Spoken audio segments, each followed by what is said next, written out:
What do you say when a child tells you that he wants to be a pro? I mean, how do you know that? How do you know that that's really what's good for him? I mean, I know he tells me every year, I want to be a pro, I want to be a pro. And my husband says, well, he could go to one of those, the one in Florida, you know, Agazib lived, and I'm like, it's too far away, he's going to be there forever, you know. So how do you know if he's really serious about it? I mean, he's so intense, and that's what he does. Like, I feel like he breeds tennis, and he's only 9. You know what I mean? And so, I don't know. It's how do you know as a parent as well that this is really what he wants to do? I mean, I know he does, but I think I'm having separation anxiety. This is my first time actually attending one of these things. Okay. So, how do you deal with that? Like, he really wants to do this, you know? Mm-hmm.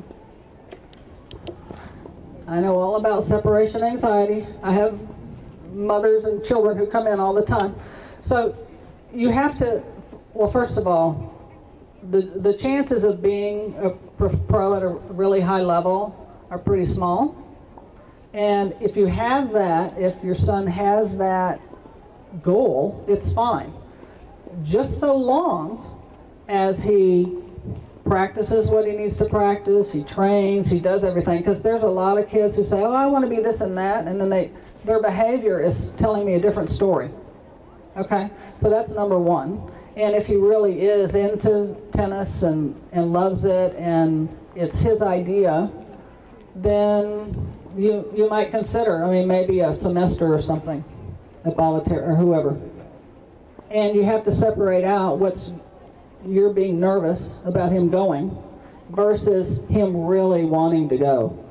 Or do a couple weeks. Send him to a camp in Florida for a couple weeks or something. Yeah, I know he's your baby, but just try it.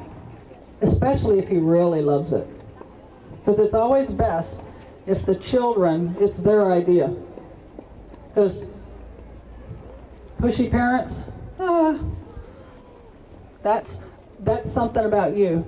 If you're too pushy in that commander style, that's something about you, and you have to be able to separate it out. I mean, again, I'm this recovering perfectionist, and I've had to learn as I coach not to put my competitiveness and, standards, because not everybody has them. Not everybody can do it. So I have to make sure I'm appropriate in how I act, and so parents have to do the same thing.